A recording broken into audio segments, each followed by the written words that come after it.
today's video, I'm going to show you how to use resource attributes. So in Lula Build, the resource list is the most detailed view on which you can report on a project's allowables.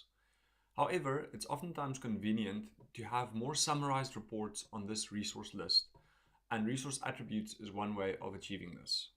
So resource attributes give you a way of grouping similar resources together and then running reports on those summarized groups of resources rather than on the individual resources.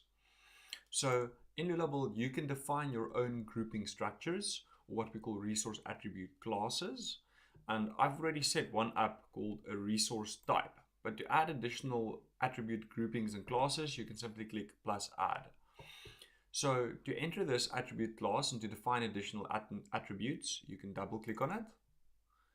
And here we can see by default, there's only one attribute defined for this resource attribute class called the undefined attribute. But you can add additional attributes simply by clicking the plus add button at the bottom. So let's say we want to define 3 groupings within our resource list. There's 3 different resource types. There might be plant, labor, and material. Right, so each resource attribute type has a code and a name, and you can edit these simply by double clicking on the applicable line.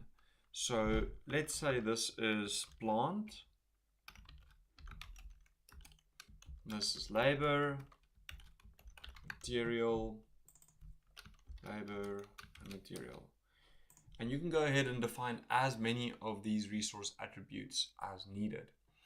And once they're defined, we can switch back to the resource list. And if I now open up any of my resources, so let's say I want to open up bricks. Underneath the attributes tab, you can now specify what resource type must be assigned to this resource. So let's say bricks must be assigned to material, so we can simply click it from the drop down, done. Or alternatively, you can select the checkboxes for multiple items and then bulk assign an attribute from the kebab menu. So let's apply the resource attribute of labor to all of those items. Next. All right, so if you want to see the attributes that are assigned in table, we can open up the columns tab and we can switch over to the attributes column and switch on the resource type column. And here you can see that labor has been assigned to these resources and material has been assigned to bricks. Right, so similar to tags, you can quickly filter your resource list according to these types. So if I switch over to my filter, open up my resource attributes, I can very easily now filter out all of the resources that have labor assigned to its resource type. And then I can also run reports against these resource types.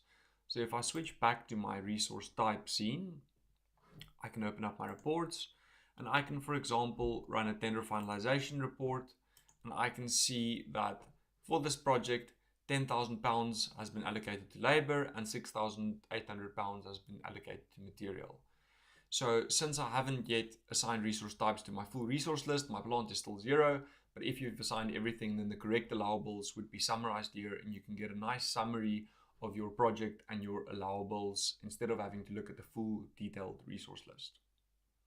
Thank you, and until next time.